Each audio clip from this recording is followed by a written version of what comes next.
So I am getting ready to go live. Well, not go live. I'm getting ready to go into the green room for my first panel of CFS this year. I am really excited, but I'm also super nervous. It's one of the student days, so it's not like open to the general public, but it will be to high schoolers in different high schools.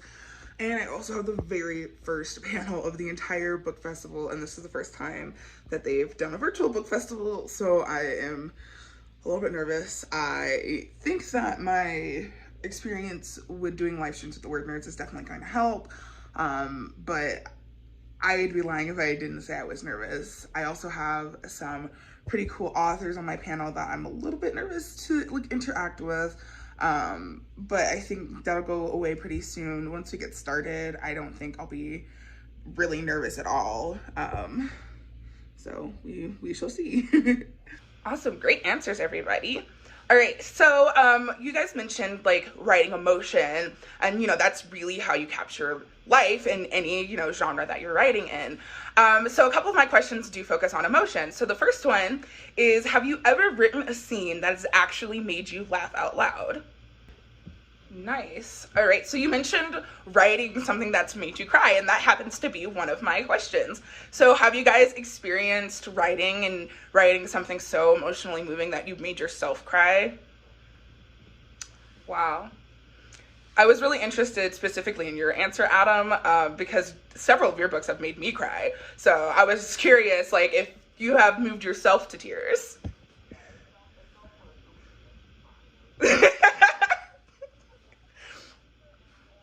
I was just wondering.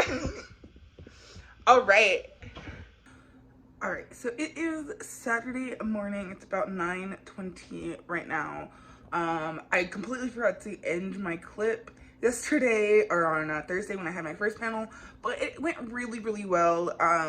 One of the authors was having a little bit of technical difficulties, but we were able to get him in and everything went really smooth. So that's really good. I am definitely nervous about today's. There are two authors who I really, really look up to who are on my panel, and that scares me. But I think it'll go well. I'm not too nervous. just normal, normal jitters. But I will definitely check in again when I'm going back. I will definitely check in again when I am going into the green room for our next panel. So, yeah. All right, so I am getting ready to go into the green room on Crowdcast and get ready for my authors to hop on. I have my outline ready. Like I said in my last clip, I am still a little bit nervous, but I am mostly just excited. I always really enjoy CFS, and I'm really excited to get to talk to some of these authors and get to pick their brains a little bit. And I'm always really, really excited to be a part of this festival. So yeah, I'm getting ready to hop on in a minute. So I completely forgot to film the ending clip to the last clip you just saw, but the panel went really, really well. I only got to ask I think 3 or 4 questions to the authors because the conversations were just so good, and I really, really enjoy when the authors like talking to each other and they can piggyback off of what each other says. It makes my job as a moderator way easier, and it's always really fun just to hear them interact with each other, and it's always super entertaining. I will do my best to link those panels down below so you guys can watch them and see what happened. They're both really, really awesome panels. I think you'll definitely enjoy them.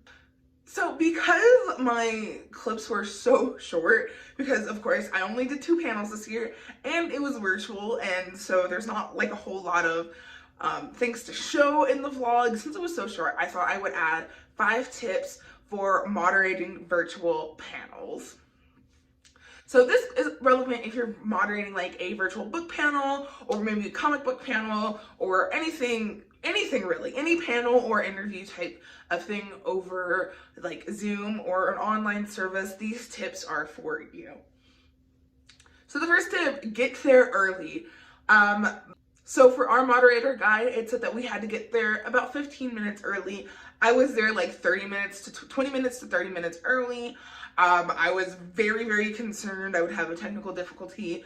That would be really embarrassing. I just really did not want that to happen. So I was like extra early, and I'm glad that I was, because at one point I did have an issue. It was my error. I was not reading all of the instructions provided to me, so that was on me.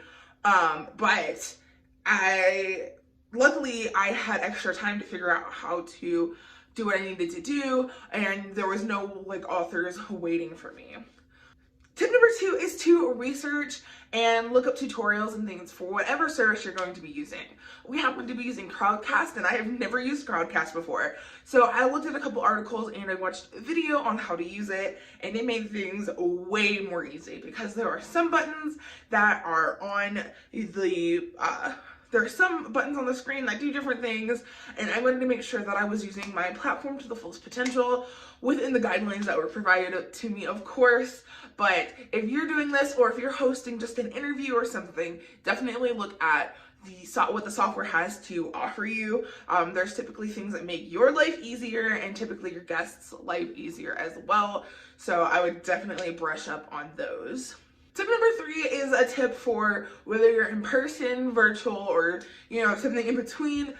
Have more questions than you think you'll have time to ask. I had about 10 questions for each panel. I struggled a little bit on one panel, so Emma actually helped me out on that, so thanks, Emma.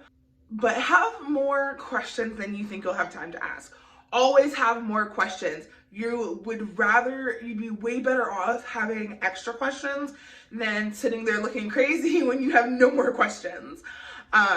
Most panels open up audience questions at some point, and typically the audiences have lots of questions, so I suggest always leaving room at the end to answer audience questions. But in case, on the very rare chance that there are no audience questions whatsoever, you need to have extra questions prepared, so you're not all just kind of staring at each other.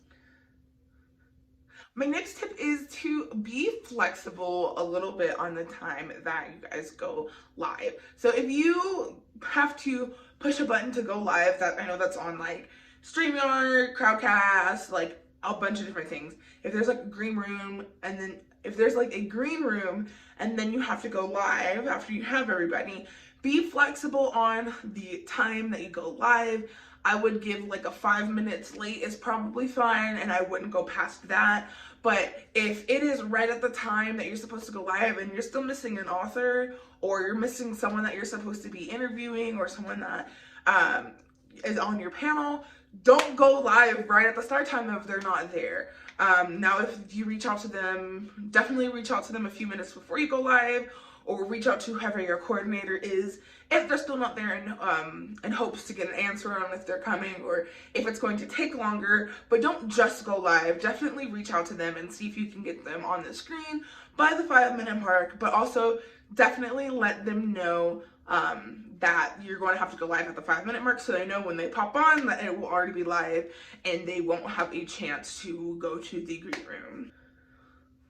And my last tip is kind of a given, but have fun. This is an awesome opportunity if you're ever have an opportunity to moderate panels or interview people. It's always really fun. I always really enjoy it. This is my would have been fourth year of SIA moderating panels. I love it every single year. It is the highlight of my year every single time, and I just can't wait until next year, and I hope that we can all be in person for it.